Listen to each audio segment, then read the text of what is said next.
going on, everybody? This is Cody, the home theater hobbyist, and today I have several of Emotiva's latest speakers. These are the Emotiva XB2, a pair of two-way bookshelf speakers with a 6-inch woven fiber woofer and a 32mm Emotiva folded ribbon tweeter. It has a single rear port and it includes bi-amp terminals, so you can bi-amp or bi-wire them if you desire. Now over here I have the Emotiva XC2. It's a center channel. It has a three-way design with dual 6-inch woven cone low frequency drivers. It has a single 5¼ woven cone mid-range driver, and it has the single 32mm Emotiva folded ribbon tweeter. It also has dual ports on the back and bi-amp speaker terminals. Now, both of these models feature removable magnetic grills, so you can just pop them off just like that, and you can see those beautiful drivers right there. But one cool thing that I like about both of these speakers is they actually have a waveguide that is removable as well on the tweeter, so that you can rotate them horizontally or vertically. And what that allows you to do is have your speaker either horizontal or vertical. Now, I really like that feature for the XC2 because you can use this as a center channel, or you can stand it up vertically and you can use it as a, standard speaker like your left, center, and right, or all the way around your room. And the thing that I really like about that is if you have a single speaker that you use all the way around your room as a floor level speaker, you get the exact same sound. Now, if you can't do, all of this speaker all the way around your room, I would at least suggest you do it for your left, center, and right speakers. That will give you a cohesive front soundstage, and that is the main place where you're going to be getting the bulk of the sound for your movies anyway. So having a single speaker like this as your left, center, and right will give you a nice cohesive front soundstage. Now, some of you may be concerned about power for these speakers because you know that Emotiva not only sells speakers, but they also sell processors, amplifiers, and even an AV receiver themselves. Well, I tried these speakers with my AV receiver, the Denon AVR-X4400H, and these speakers work fine. Like, you get plenty of volume, get plenty of everything that you want with a standard AV receiver.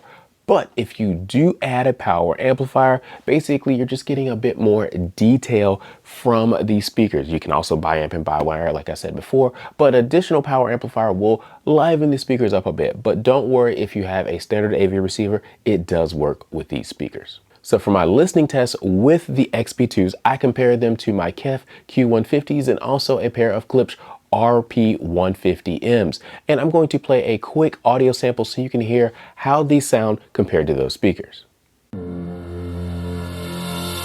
Like two magnets, we are drawn to each other. You just know how to push all my buttons. Moved out of town and I erased your number. Like two magnets, we are drawn to each other. You just know how to push all my buttons. Moved out of town and I erased your number. Like two magnets, we are drawn to each other. You just know how to push all my buttons. Moved out of town and I erased your number.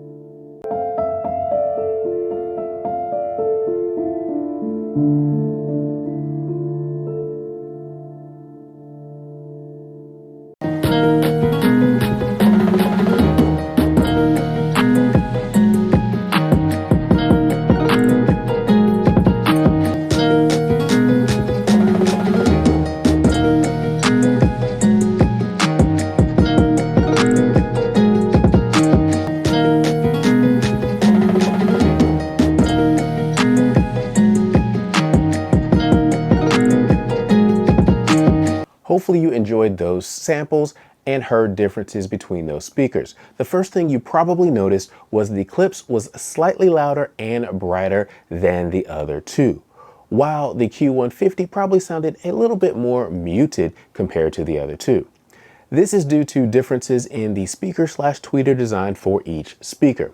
The Klipsch's tweeter is a horn design, which is slightly brighter sounding at the top end and also slightly louder for the same given volume due to the efficient nature of a horn design, while the Q150 on the other hand has a more traditional dome tweeter design. The XB2's folded ribbon tweeter design produces a bit more surface area compared to the Q150's dome style, so the XB2 actually moves a bit more air, producing a slightly cleaner sound than the Q150 for that high end, for that treble sound. Now, I found the tweeter presentation of the XB2 to be the nice sweet spot between the Klipsch and the Q150. It was detailed without being abrasive when listening to string music and a lot of high-end music like that. Now, in the mid-range, I found that the XB2 was more prominent than both the Klipsch or the Q150, which may be due to the fact that it's a 6-inch woofer cone compared to the 5¼ inch cone on the Klipsch and the Q150. I also think that Emotiva boosted the mid-range just a little bit in the speaker so that it voices similar to the other three-way speakers like the XC2 in their lineup. The XB2's mid-range was nice and smooth. I also found when watching movies that the mid-range performance didn't drastically drop off when moving from the XC2 center to the XB2, which was either on the left or the right of my front soundstage. There were differences, but they were actually pretty subtle. When listening to bass, again, the XB2 played the lowest, achieving a reasonable 40 Hz tone at reasonable listening levels, while the other two speakers hit right around 50 Hz. Again, I think this is due to the larger low frequency driver. But I did prefer the Q150's bass because it was punchier and overall more detailed using a standard AVR.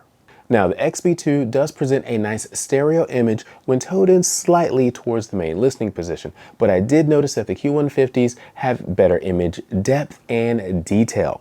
The Q150s also melted into the room a little bit more, which is probably due to its unique coaxial driver alignment, which sounded more like a single point source compared to the XB2 and the RP150Ms.